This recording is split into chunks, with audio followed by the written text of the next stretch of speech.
It is graduation time for middle schoolers, as the teenage boys in their classrooms are talking about their future. It is a sad day, however, for Taro, who is unable to go to any high schools because of low grades. At his home, his parents are over the moon since the father has run into a seemingly white-robed priest at night, who happens to have dropped a flyer to a Yokai academy, a high school that can accept Taro. On the bus ride to the academy, the vehicle crosses into a tunnel, and once on the other side, the surroundings seem to be an entirely different, more terrifying world, complete with a red-blood seaside, dead trees, and dark, rocky grounds.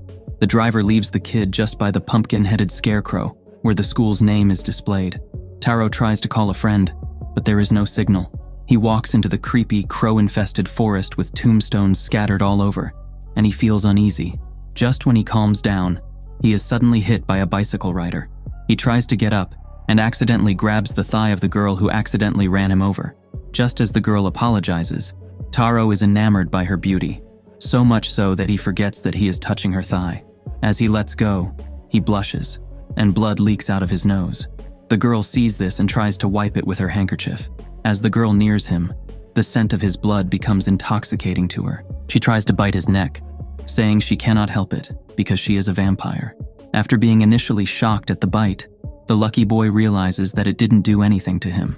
The girl nervously asks what he thinks about vampires. Due to being an idiot, he thinks the girl just identifies as a vampire and tells her he doesn't mind them.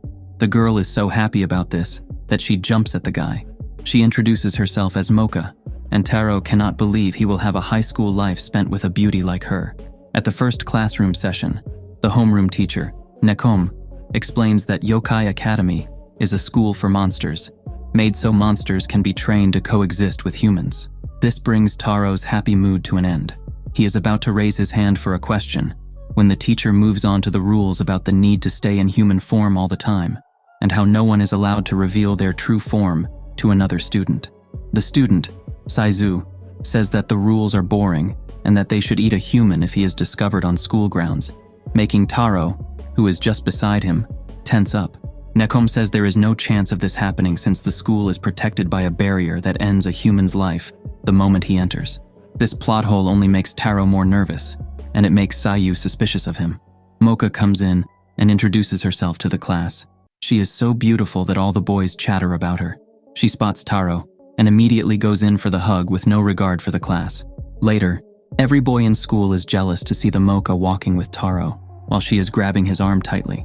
As they both hang out on the bench, it finally dawns on the boy that he is with a real-life vampire, and he is uneasy beside Mocha. All the while, Miss Vampire is just trying to have a casual time. Suddenly, Sayu goes to them and physically assaults Taro. He asks why a girl like Mocha is hanging out with a guy like him. The bully throws Taro at the vending machine. Mocha goes to him to see if he's all right. A time later, the two talk about what happened. Mocha asks what kind of monster our boy is, leading her to realize the rule that they shouldn't reveal that kind of information to each other. Taro points out that she already revealed she is a vampire, although he admits she doesn't look like one. Mocha reveals why she looks human by letting the boy stare at her chest. She explains that if someone looks at her chest very carefully, one will eventually see a rosary, and if one takes it off, she will revert to her vampire form. Taro says he is sure he will still like her in her true form, making the girl hug him. She reveals that he might just be her true love, since she loves the scent and taste of her blood. As Mocha goes for the bite, the boy feels her vampiric presence, making him freak out. As he runs through a hall full of students, he becomes conscious that all of them are monsters.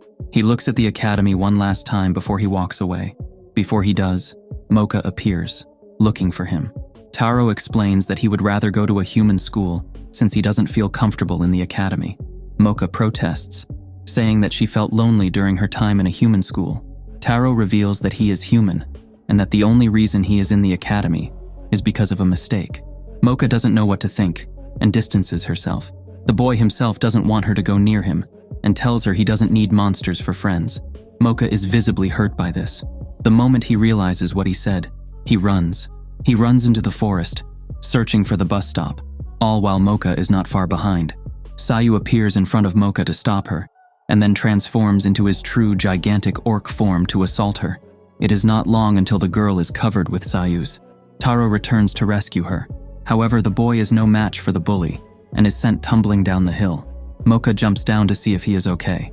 She lets the boy lie on her lap, and she starts to cry about how the differences between humans and monsters must be too much for them. Despite Sayu coming, Taro wants to protect Mocha. He tells her that he still wants to be her friend, regardless of whether she is a vampire. Don't ask us what Taro intended to grab, but he accidentally grabbed Mocha's rosary, removing it from her neck. This unleashes her true vampire self. Both Taro and Sayu can feel that she is an entirely different person, with a more dominating presence. The vampire sends the bully flying and defeats him. As the girl comes near Taro, he wonders if she is still the same girl from before. He smells her scent, and he is assured that she is still Mocha. Later, Taro looks at the bus schedule and is troubled to realize that the bus only comes to the school once a month.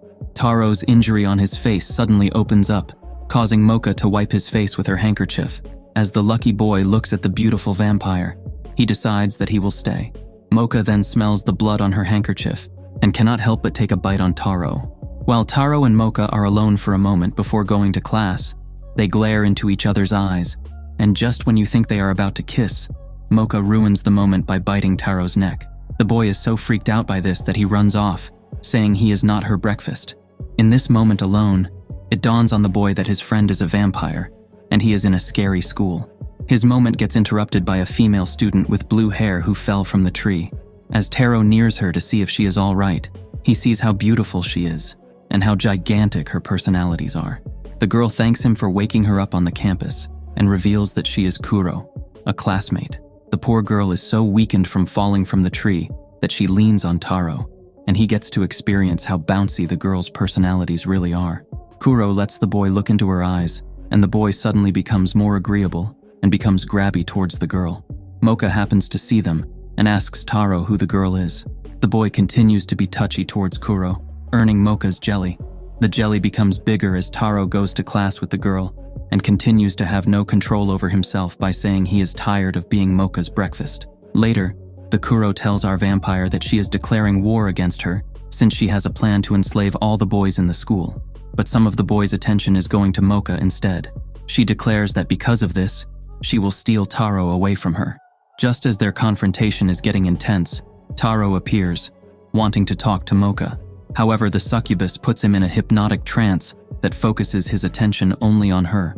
The blue-haired girl tells Mocha that the boy smells good, like a human, and that must be the only reason why a vampire like her is with him. Beyond Mocha's expectations, Taro agrees. Mocha becomes so upset that she cries and storms off. We find her alone, thinking to herself if she is just like Taro as a boy toy. Her other self inside the rosary interrupts, saying the boy is only being controlled by the succubus's power, and that if he is kissed by her, he will become subservient permanently. Knowing this, Mocha rushes to find Taro. Meanwhile, in the nursery, Kuro is in the room with a very unlucky Taro. She tries to kiss him, and the boy musters all his energy and resists her. The woman is so angry at this that she reveals her succubus form to attack him. Mocha sees what's happening and pushes the succubus off her man. She explains to Taro that the woman is a succubus.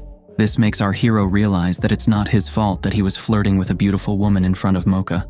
The succubus grabs the duo with her tail, dragging the fight outside. Mocha lets Taro take the rosary off her neck, but the darn chastity key won't barge. As the succubus is fast approaching them, Mocha tells her to spare Taro since she considers him her first true friend, an honor slightly higher than just being food. Seeing Mocha's sincerity, our hero realizes he needs to protect her, pulling the rosary off her neck. So Mocha transforms into her vampire form. While the succubi is afraid, she tells the duo that she has an important mission to find her destined partner among the men she enslaves, and so she continues attacking them. Alas, she is defeated instantly. The vampire wants to pull her wings off, so the succubus starts begging to be forgiven. Taro comes in to defend the succubus, saying he doesn't think the beautiful girl with big personalities he was flirting with a few minutes ago is that bad. So the enemy cries rivers in relief that she has been shown mercy. Later, Mocha returns to her human form and tells Taro about the new experience of the other Mocha, talking to her through the rosary. This opens Taro to telling her that he considers her and her other self his friends and doesn't mind giving a little of his blood to her.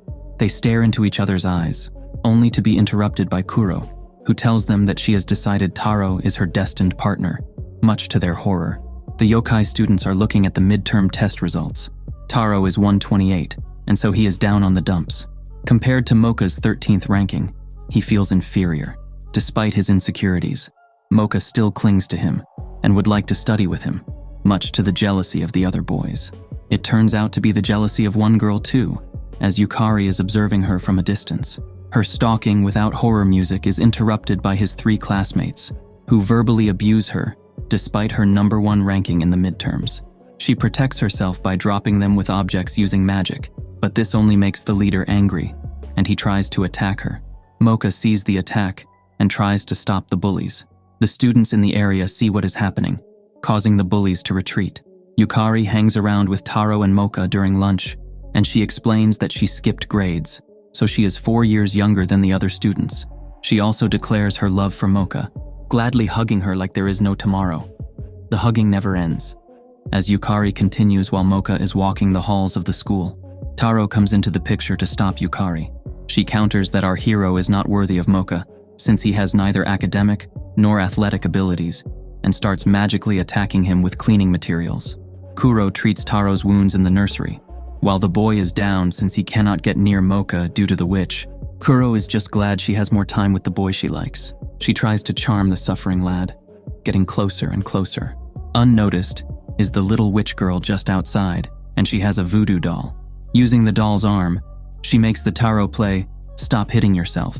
Just as Mocha enters the nursery, she sees Taro is creating plot-filled scenes with Kuro, which he says is totally out of his control. When they see Yukari outside, laughing at the boy's misfortune, Taro cannot take Yukari anymore and tells her that if she keeps being a brat, then people will hate her more and she will be alone.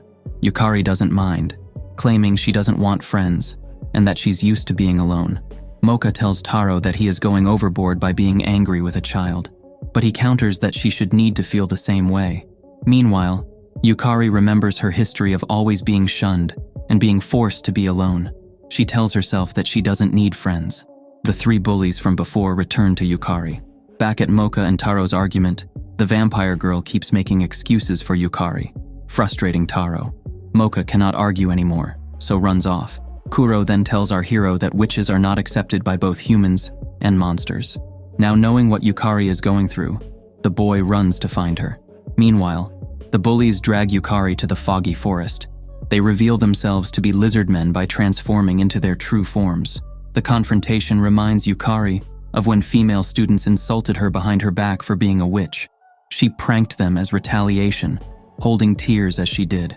In the present, the witch tries to stop the lizards, but the leader breaks her wand, rendering her magicless. Mocha intervenes to help, but Yukari tells her she can get out of the situation herself. The vampire girl counters that she doesn't need to act tough, and that it's okay to be true to herself. They hug, as Mocha tells the lonely kid they can be alone together. With the lizards about to attack, Yukari charges at them. Just as the beasts are about to hit her, Taro comes along to save her. He tells her that he understands the feeling of being lonely and offers to help her. The lizards try to attack again, but they cannot get a break as Kuro rescues the 2 with her power of flight. 4 times the charm for the bullies, but Taro removes Mocha's rosary, making her transform into her vampire form. Since violence has been proven to be the answer so far, why stop now? And beating the lizard men up, Yukari asks why everyone saved her. Taro answers that he needs a 3rd member of his harem, making the girl cry. A few days later, while they're walking in a hall, Mocha tells Kuro that Yukari has changed, apologizing to other students for her behavior, and making the other students question how they treated her in turn. The 2 girls enter the classroom, where they are shocked to see Yukari hugging Taro intimately. She declares to the other girls that she is now in love with the boy too. This leads to a battle royal tug-of-war for Taro. It's just one of those days when a girl and a boy stare at each other, and the girl just wants the blood of the boy. The moment is interrupted by Kuro, who is getting jealous that Mocha keeps doing it with Taro. She makes it a reason to bounce up and down the hypnotized Taro, in which Mocha stops. Later on, Taro is walking alone, contemplating his situation of being between a vampire and a succubus. 3 male students suddenly get in front of him, declaring he is their enemy. They reveal that they are members of the fan club for Mocha, Kuro, and Yukari. They hit the hero over and over until his friends, came in to save him. Yukari accidentally hits Taro with a spell, so the fan club makes it an opportunity to flee. Kuro wants to go after them, but the boy stops her, saying he is fine. Later at his dorm, Taro thinks about how he is too weak and is always in need of the girls to protect him. The next day, the girls talk about how the fan club seems to be stalking them wherever they go, and how creeped out they are. They talk about how they need to protect Taro because of this. Mocha stops herself as she realizes she is about to tell the others that Taro cannot protect himself because he is human. This makes the boy so insecure that he loses his appetite and runs off. Mocha goes after him and apologizes for almost telling the others he is human. Taro is not bothered by this and is more troubled that he is always being protected by the girls. Later, Yukari tells Mocha that she saw Taro walking to the bus stop. Mocha panics, realizing that he must be leaving the school. Meanwhile, Taro is at the bus stop, waiting for the bus to come. He is ambushed by the fan club, who all transform into their yokai form. They attack our hero, all the while complaining about how people find them ugly, and so they cannot forgive anyone who makes no effort, and yet can still attract girls. The girls show up and rescue Taro. This only enforces the boy's insecurity. Mocha slaps him and says that it is natural for friends to protect each other. However, Taro thinks he is the one getting protected, something the girls don't agree with. The girls counter that they have been saved by him before, especially with his kind words. This brings Taro out of his problem. Unfortunately, the fan club sees the intimate moment between the boy and his girls and becomes so jelly that they attack the girls. Seeing the girls in trouble, Taro calls on the fan club to attack him instead. Meeting the challenge, the fan club combines themselves into one powerful form and continues on the attack. Despite being weakened by them, the boy is determined to protect the girls. Taro says, "Just kidding," and removes Mocha's rosary, unleashing her true powerful vampire form. With the help of the other girls, Vampire Mocha defeats the fan club easily. Taro is troubled that he is saved again by the Vampire Mocha. She tells Taro that he should not leave, as do the other girls. This confuses the boy since he never thought about leaving, and just wanted to give the bus driver letters to send to the human world. The bus came, and he gave the letters to the bus driver as planned. With the situation over, the vampire puts the rosary back on her neck, returning Mocha to her human form. Taro promises himself to be a man who can protect Mocha. Meanwhile, the bus driver is thinking about our hero as he drives, admiring the path he chose. Later in class, the teacher, Nekom, tells the class that a phone that can connect to the human world is now available, and that the bus schedule going to the human world is now daily, causing Taro to stand up in shock. Mocha comments to him about how good this is for him, leading to them staring into each other's eyes, only for the girl to use his blood. Taro is in a soccer game, being fawned over by girls as he expertly drags the ball towards the net. He dedicates a goal to Mocha and kicks the ball for a score. The crowd goes wild, and Mocha is impressed and flustered. The lovebirds get under a romantic tree spot, stare into each other's eyes, and go for a kiss. It turns out that Taro is just daydreaming, and Mocha is using his blood. The vampire thanks him for a snack and runs off. Apparently, their feelings for each other are not the most obvious thing in the world, since Taro starts to wonder if Mocha knows how he feels. At class, Nekom announces that it's time for the students to join a club, leading our hero to be giddy as he remembers his soccer club. Later outside, the academy has a festival for club memberships. Mocha and Taro look at the grounds together to see where they can join, but almost every club stall is too scary for them. The most popular club is the swimming club led by the beautiful Ichinose, due to all its members being girls wearing swimsuits. Ichinose asks if Taro wants to join. Thinking he and Mocha can have a romantic good time in the club, he wants to do it. This is despite Mocha being hesitant about it. The swimming club president urges Taro to join without his vampire girl, making Mocha declare she'll join. They go to the school pool, where Ichinose is personally teaching Taro to swim. Mocha watches by the poolside and becomes so enraged by jealousy that she accuses Taro of only joining to flirt with girls. Ichinose tells the jealous vampire that if she doesn't want to join, then she should just leave, splashing water at her as she does. Mocha avoids the water like a plague and leaves. Taro tries to go after her, but Kuro and Yukari suddenly appear to brighten his day by 20%. The girls start fighting over our hero, leading to a war that will one day ravage the earth. Elsewhere, Mocha is in a weak state. Her other self in the rosary talks to her and wants her not to go in the water again, since it is a vampire's weakness. While the pool is full of life, Taro is on the sidelines, too down from thinking about Mocha to enjoy the sights of the other girls. Meanwhile, Mocha is trying to go back to the pool despite her weakened state. Her other self warns her not to go back and to stop being with Taro since he doesn't understand a single thing about her due to not thinking about her at all. Mocha protests, saying he is mischaracterizing the boy. Back at the pool, Taro is too distracted to learn anything from Ichinos's personal tutoring. He tries to leave, but he is powerless because of his only weakness. It turns out that the swim club members are using the life out of everyone. Ichinos reveals that the swim club members are mermaids, and she cannot let go of our hero because she believes he is human and wants a taste. While Kuro and Yukari try to go to his rescue, the mermaids won't let them. Mocha is just in time to see Taro in trouble. Without hesitation, she jumps into the pool. The moment she goes in, the water hurts her as if she were being electrified. She gets knocked unconscious, and it is up to Taro to rescue her. Just as the man is about to reach her, he grabs onto the rosary, releasing Mocha's true form. Despite the mermaids knowing how powerful this form is, they know water is her weakness, so they splash it on her. The mermaid underlings are taken care of by Kuro and Yukari, stopping their water attack of doom.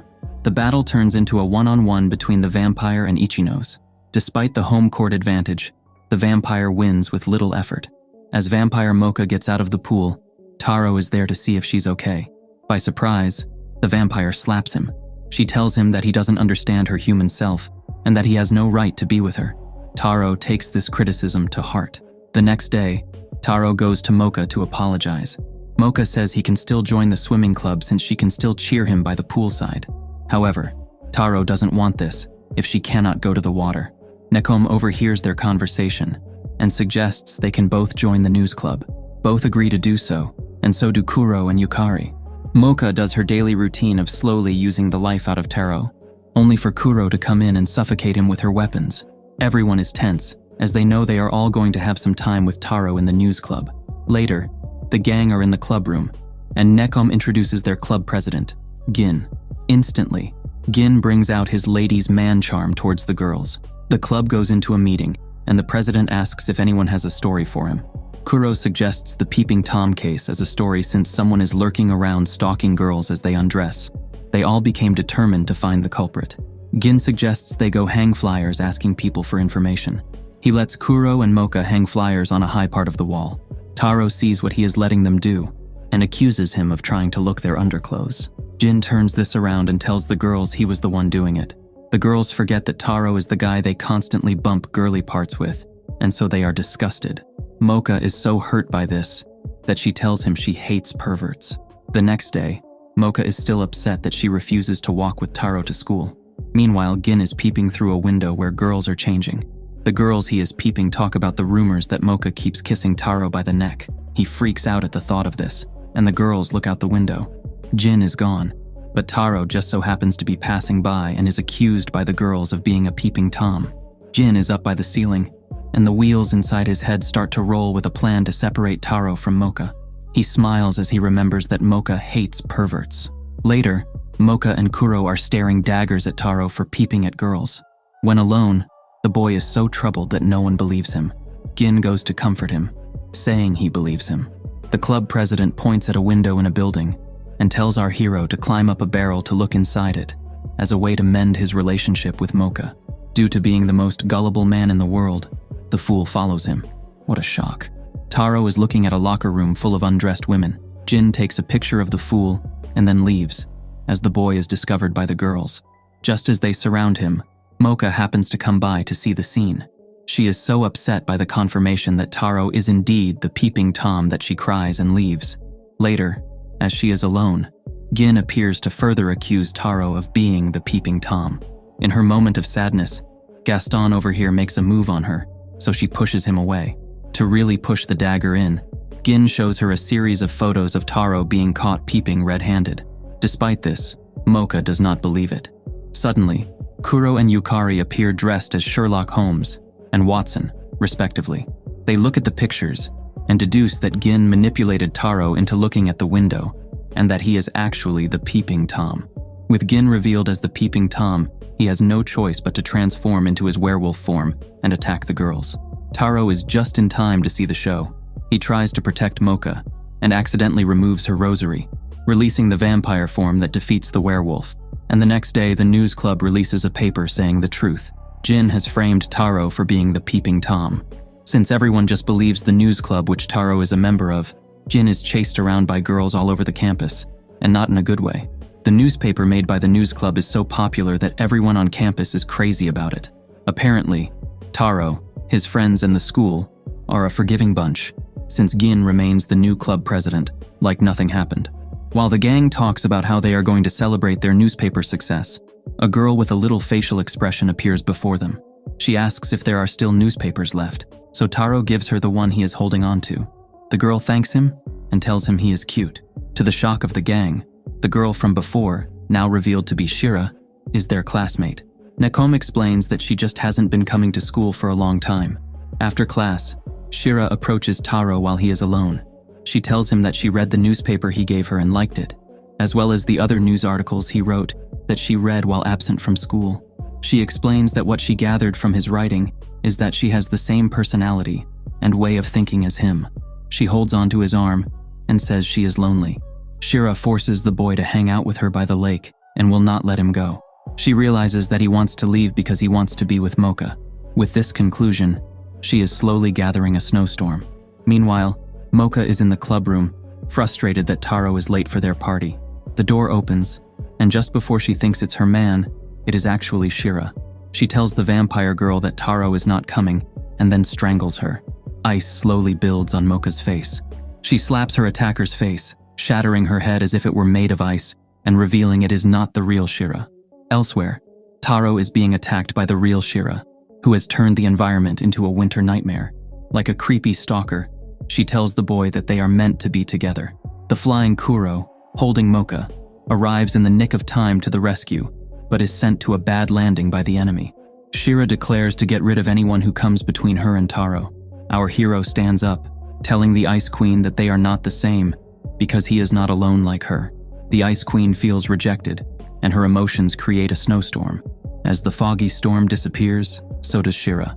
Unluckily, the gang falls through the ice they were walking on. They return to the club room, covered in blankets and sneezing in droves. They hear a commotion outside, so Yukari opens the door. Nekom is just passing by and urgently tells them that Shira is in trouble. The teacher, Kotsubo, is severely injured and unconscious in the nursery, as Nekom tells them that Shira attacked him. The teacher, Ririko, tells them that Kotsuo himself was the one who told them Shira attacked him. She says the girl might get expelled. The gang assumes that she might have done it because Taro rejected her.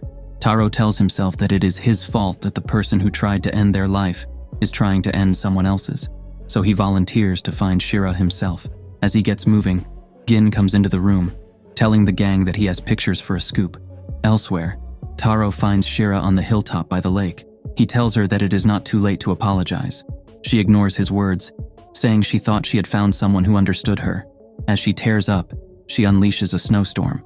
Meanwhile, the girls are rushing to Taro to show him Jin's pictures, revealing it was Kotsubo who tried to assault Shira, and she only attacked in self-defense, unlike the other times when the Ice Queen attacked first. Taro apologizes to Shira, but her emotions are too volatile to listen. The ground beneath the Ice Queen's feet becomes ice and crumbles. She falls, and Taro grabs her hand in the last second. The others are too busy facing ice dolls who are voicing Shira's inner voice of loneliness to help them right now. As Taro hangs on to the girl's life, he tells her he wants her to be his friend. Still hanging on, the ice dolls are slowly closing in on Taro. Mocha sees this and rushes to his aid, where the boy grabs onto her rosary, releasing her vampire form. The vampire destroys all the ice puppets, ending the fight. Shira says she is not going to thank Taro for his help, earning a kick from the vampire. Later, as the gang wraps themselves in blankets and keeps sneezing, Shira comes in, showing her new haircut. She says she wants to change herself, starting with her hair. The gang all thanks Gin for his photographs, only for him to drop other photographs of girls undressing. The gang beats him up.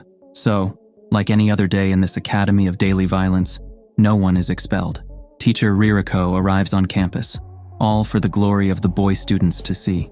As a windy breeze comes her way, her skirt gets swayed by it, much to the delight of the onlookers. Later, she teaches math in class, but Taro is so worried because he is overwhelmed by all the numbers. The teacher calls him to answer a question, but he cannot answer. Ririko reminds him of the consequences of not learning from her class, and he becomes worried that he will be held back if he does not pass the finals. Later, he begs Mocha for help, leading the girl to tell him they can study in her room together. Before their plan turns into a wonderland, Kuro, Yukari, and Shira all want to be involved in the studies too. They all go together to the study room, where Yukari does her best to teach them. Due to Mocha's guidance and notes, Taro is having an easy time learning, and they cannot help but stare into each other's eyes. Later, Ririko catches the lovebirds and wonders why they haven't gone home yet. Taro tells her that they have just done a group study session. The teacher doesn't approve of this, since eventually, all of them will just fool around. She tells Mocha not to help the boy with his studies anymore, and instead, she, herself, will teach him after class. Later, Taro tells the gang the bad news that he will no longer study with them. Kuro talks about Ririko, and how she is popular with the boys due to her weapons of mass destruction. Here, Taro is reminded that if he gets remedial, he might not enjoy summer vacation. He thinks of all the bouncy beach moments he will miss, and gets determined to study hard. Later, he goes to study with Ririko. He is shocked to see that the room they are studying in is only lit with skull candles, and Ririko herself looks like a dominatrix with a whip. She tells Taro that he smells like a human, and so she has always wanted to lure him in. With a lick to the face, they study. The next day, Taro is not himself, saying math formulas with great accuracy and alarming speed over and over. Mocha goes to him, wanting to give him her notes, but Ririko takes a look at her notebook and says it will not be enough study material for Taro. The teacher slaps the vampire with her own notebook and blames her for being the reason the boy is not improving. As Ririko leaves with the boy, Mocha wonders if she really is the reason her man is not improving. In the days ahead, where Ririko keeps whipping Taro into exam shape, Mocha is elsewhere, filling up her notebook with math notes.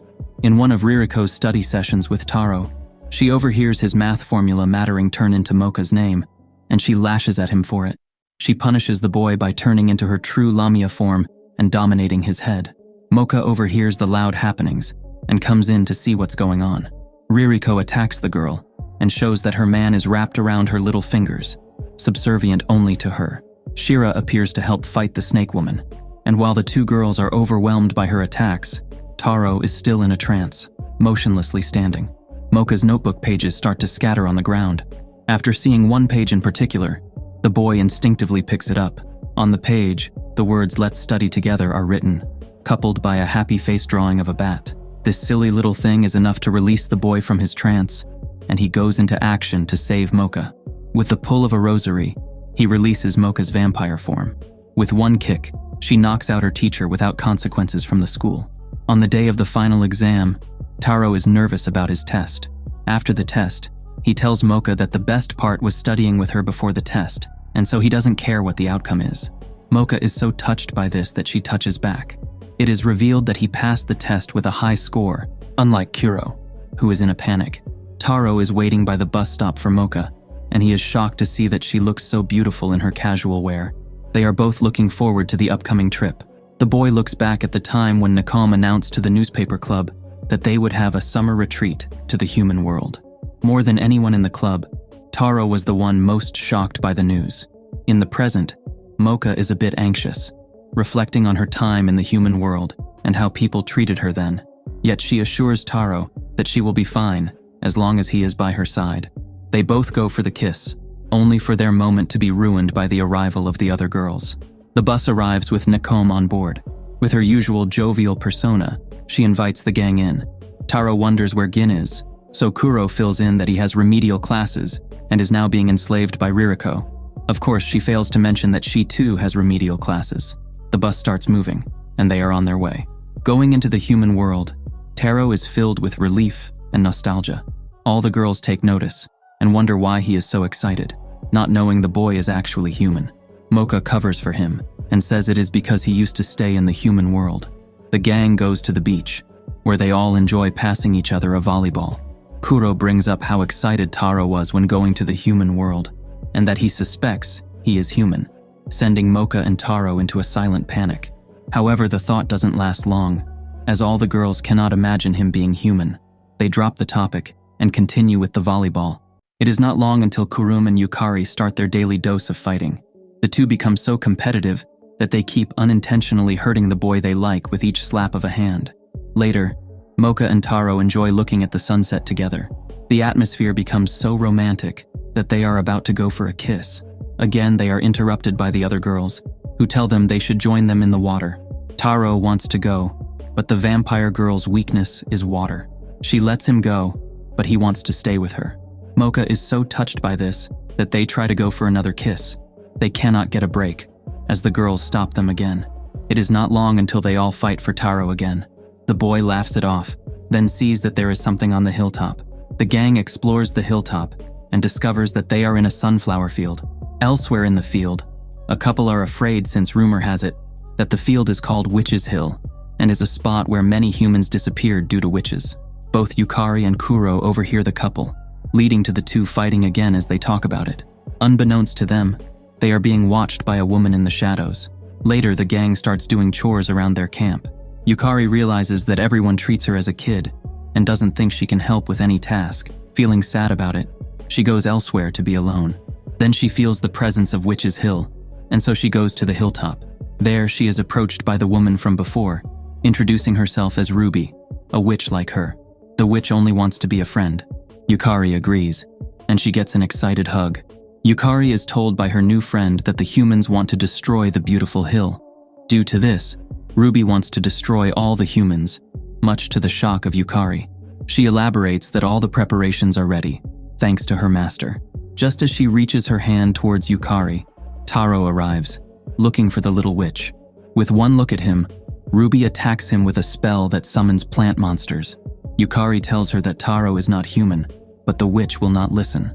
As the plants are about to devour the boy, Yukari intervenes, successfully taking care of the plants.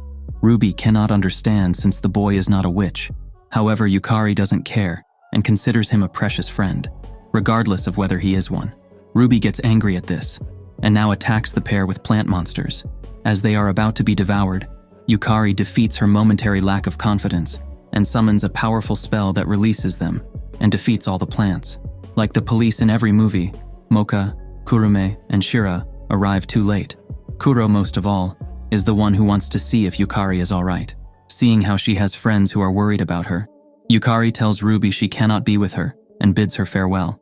Meanwhile, Mocha and Taro take advantage of being alone and try to kiss each other. Their kiss is again blocked, this time by a plant monster injuring the boy. It turns out that Ruby has not given up on Yukari and is determined to bring her to her master. As Taro lies on the ground, bleeding, Mocha screams.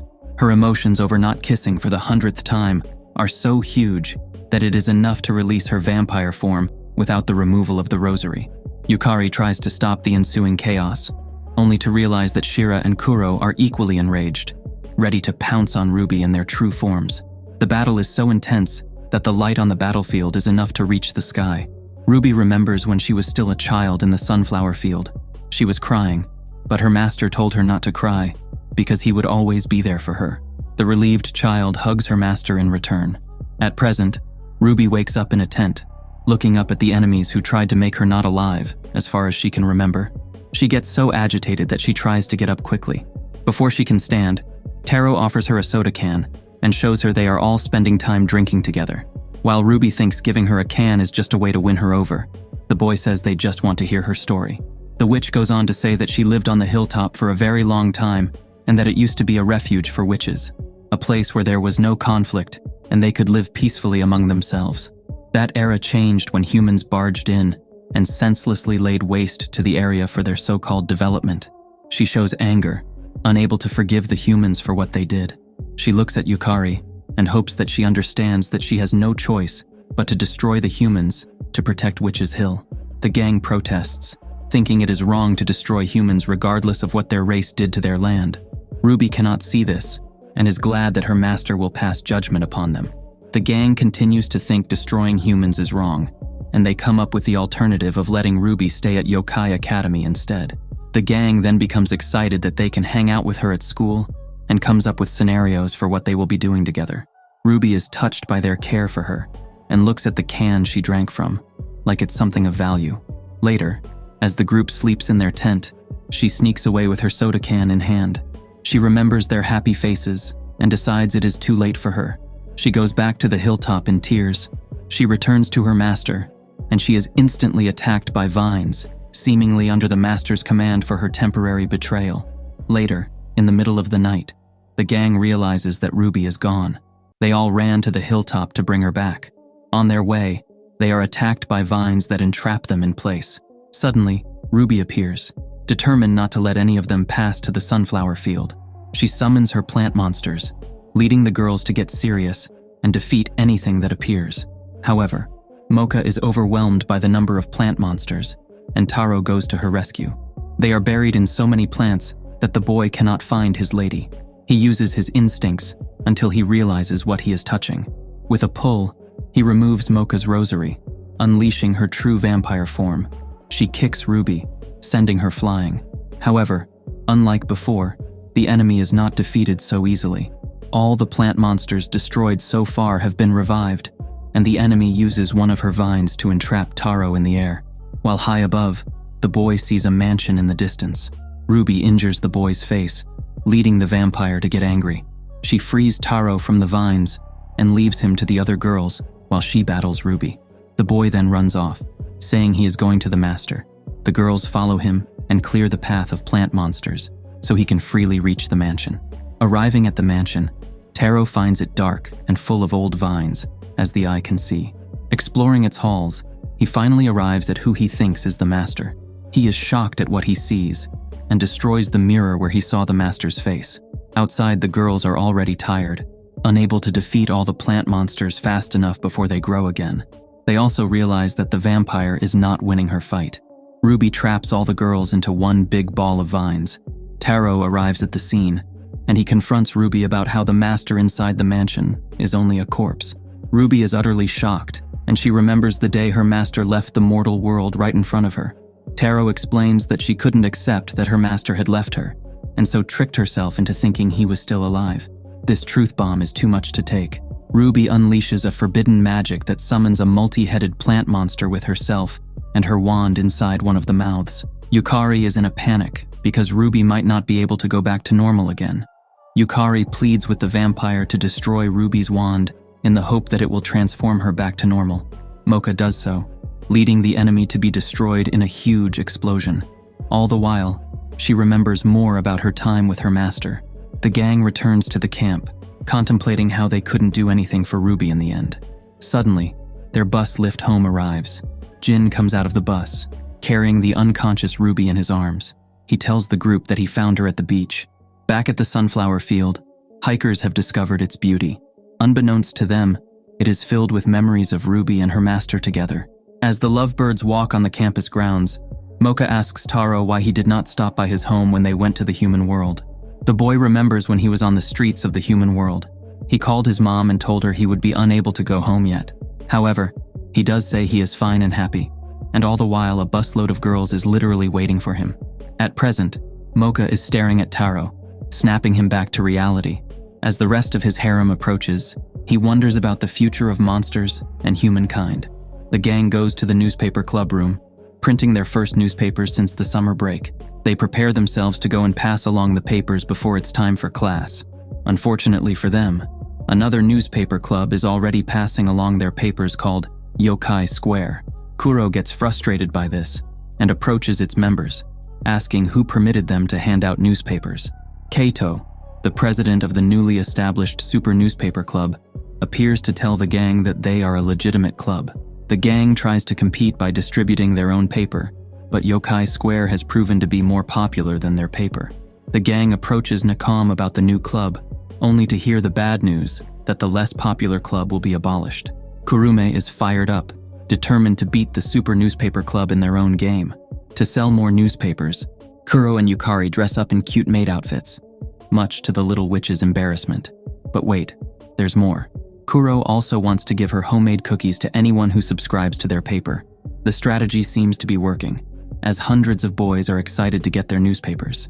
Members of the Super Newspaper Club show up wearing only bikinis, promising that new subscribers will be given bikini photos of their members. In an instant, all the boys go to their side. Kuro is determined to get into more embarrassing outfits for their newspaper, but Yukari has enough of a creepy guy who keeps getting near her. Gin comes to the newspaper club room, telling what he knows about the enemies. He says that it is hopeless to compete with the Super Newspaper Club since the club is backed up by the Public Safety Commission, a military-like group tasked with keeping the peace in the academy. However, they are more known for their corruption and evil deeds behind the scenes. The group wants to expose them by writing articles about their corruption, but Gin disagrees and puts his foot down by ordering the group to burn their unused newspapers. The gang readies boxes of newspapers by the fire. However, Kuro cries, unable to burn them, since it is the first thing she has done with Taro together.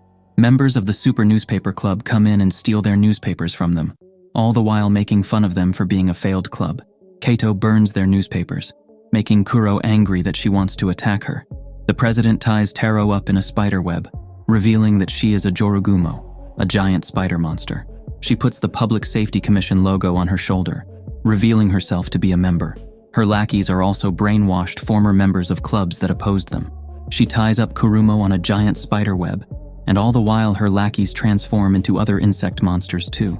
Kato is nearing Kuro on the web, and is about to end her life when Shira appears to stop her. It is not long until the other girls come to their rescue too. Taro tries to reach for Mocha's hand, but accidentally removes her rosary instead, unleashing her true vampire form. Kuro asks for assistance, but the vampire tells her to do it herself. She complies, freeing herself with her wings and claws. Kato wraps a web around the vampire. This backfires, as the vampire is the one who pulls the spider to her instead. She kicks the giant spider, sending her flying along with her lackeys.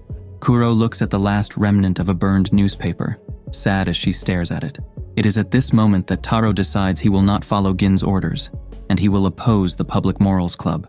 All the girls agree with his decision, including Shira, who is not even part of the club. Meanwhile, the shadowy higher-ups of the Public Safety Commission have just heard that Kato has been defeated. Being the moral police of the campus and all, you'd think this could be the basis to expel the violent members of the newspaper club. Alas, they are powerless to do anything about what happened. Instead, they look at the paper documentation of all the main characters to see what they can do instead. Its leader ominously says that the newspaper club is opposing them because they do not remember what they did to them last year. He then turns his attention to Taro's information sheet and declares that he will have fun, all the while burning the students' information into ashes. The Public Safety Commission keeps beating up clubs and bribing them, and every time they do, members of the newspaper club are there to secretly take pictures of their corruption. The gang gathers all their collected pictures on the table. They are in shock at how much corrupt activity the commission has been up to. However, they admit they still do not have enough evidence to write a decent article about them. While Taro says his idea of trying to find informants, Shira suddenly appears, informing them that she has learned that the fan club that worships Mocha, Kuro, and Yukari is about to crumble. The gang goes to the fan club's room, only to be creeped out at how many pictures they have of Mocha, Kuro, and Yukari. They ask for information on the safety commission, but they are so scared to talk about it that they kick the gang out of their room. The next day, the Public Safety Commission comes in to interrupt during class hours like they own the place. Its leader, Kuyu, approaches Taro's desk and tells him he is suspected of the crime of being human, much to the shock of the girls and the classroom. The commission wants to take the boy in for questioning, bringing in Mocha, Shira, and Kuro too, as they are potential accomplices to the human's secret. As the commission drags Taro and the girls into the hallway, Yukari is hiding, ready to save everyone. Gin stops her before she shows herself, telling her to endure the situation for now. Taro is brought to a dark, intimidating room for interrogation. He says he is not human, but they don't believe him. Kuyu shows him footage of many students, all suspicious that Taro is human due to how he smells, and how he never transforms, even in a pinch. He even shows Shira and Kuro being interrogated. While they think Taro is not human, as the questioning goes on, the clues start to collect in their heads, and they start to wonder. Meanwhile, Mocha is being questioned for always using Taro's blood. She says it is only because it is tasty, denying that he is human. Kuyu warns Taro that it will not take long until the girls end up like their fan club, who are currently heavily bruised thanks to the Public Safety Commission.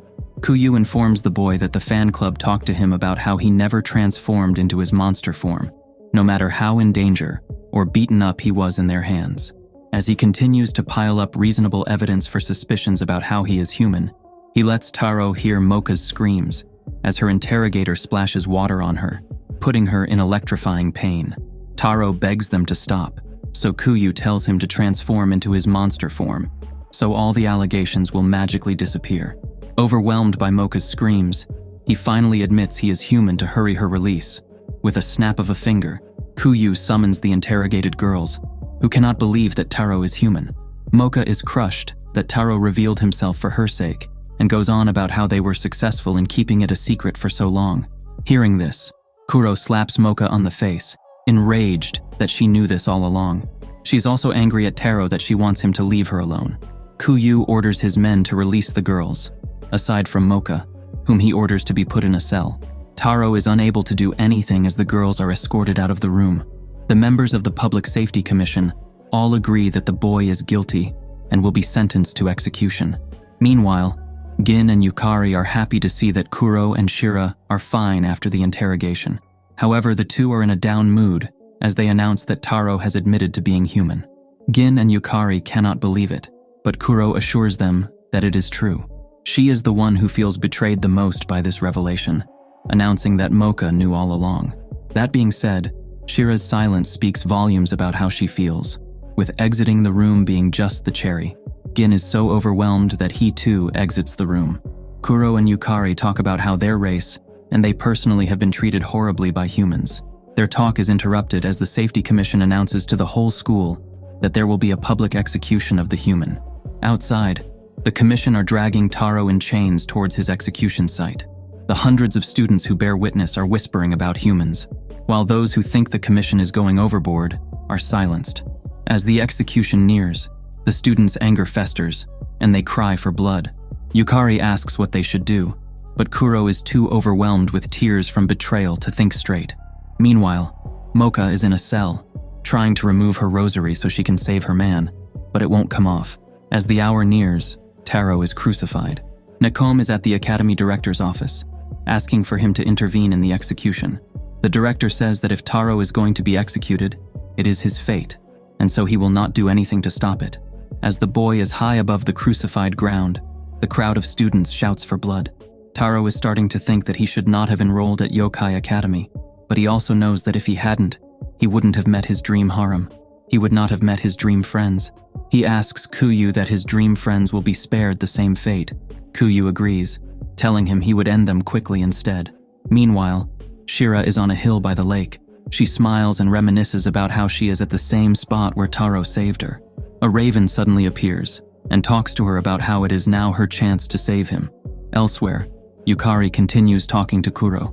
She tells her that she doesn't care if a person is a human or a monster, only if they are a good or bad person. Kuro says the reason she is angry is not because Taro is human, but because he and Mocha kept it a secret from her. She goes on about how the pair are idiots. The same raven from before appears before them and tells Kuro she should tell the pair how she feels. Meanwhile, Mocha is in her cell, lying down. Her other self asks if she has given up. Mocha says she hasn't, but that she can't escape alone. Her other self says she is not alone. As she says this, the raven appears to bend the cell bars open. The raven transforms, revealing herself to be Ruby with a new wand. The other three girls are in the cell. Kuro approaches Mocha and gives her another slap in the face.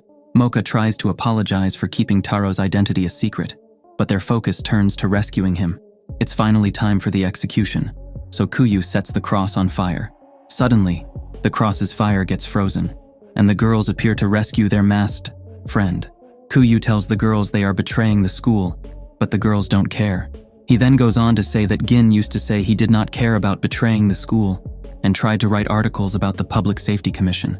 It was only a matter of time until the commission took action against him. Kuyu admits that he should have taken care of the newspaper club once and for all, and now he orders the girls' execution. The girls face Kuyu's minions, while he goes after Taro, who is being taken by Kuro and Ruby to the academy rooftop. Seeing this, the other girls let Mocha go after him. On the roof, Mocha meets with the others. The reunion is sullied as Kuyu suddenly appears to set Taro on fire. Mocha holds the dying man in her arms, and Taro tells her he is happy to have met her and the others. For his last request, he wants her to protect the harem. With his last breath, he takes Mocha's rosary off her neck. Mocha sees that Taro is now lifeless. Her scream of terror transforms her into her vampire form. She kicks Kuyu, sending him crashing to another rooftop. Yukari and Shira also arrive on the roof, only to witness Taro lifeless on the floor. The vampire goes near his body and tells the others that she will inject him with her blood for the slim chance that it will revive him. Meanwhile, Kuyu is back, now in his demon fox form. With his spinning, flame-tasting attack, he charges at the group, only for Gin to block him with his body. He tells the others that he can no longer stand losing more club members, then falls unconscious. The girls protect the vampire while she finishes injecting her blood into Taro. The vampire starts the process by biting him on the neck. The girls keep the enemy busy, with Ruby and Yukari even managing to hurt him with a giant raven spell. Just when they thought they had weakened Kuyu, he transforms into his final form. He unleashes an energy attack that is only barely blocked by Shira's ice wall. The girls no longer have what it takes to face the enemy, so Vampire Mocha steps up to face the beast. While the other girls watch, they also look in horror, seeing that Taro is still lifeless on the ground. Worse yet, the vampire gave Taro so much blood that she is not in full power to do anything against Kuyu. She gets a beating and is sent flying towards Taro's body. Kuyu decides to end things by firing a blast at her. However, it turns out, a revived Taro flew up with the vampire in his arms to avoid the attack. Seeing the boy awake, the vampire playfully flicks his head. Kuyu tries to charge with another attack, but is held back by Gin in his werewolf form. The vampire kicks Kuyu, finally defeating him. The student body comes to the roof, wondering how Kuyu got defeated.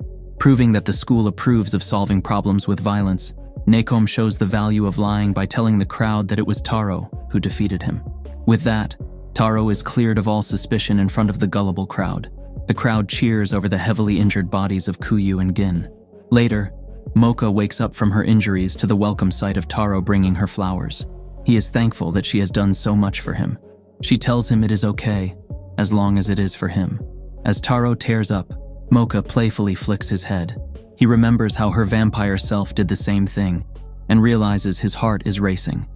The two are about to kiss, only to be interrupted for the 112th time by the other girls. The girls realize what they were about to do before they came in, and want in on the action.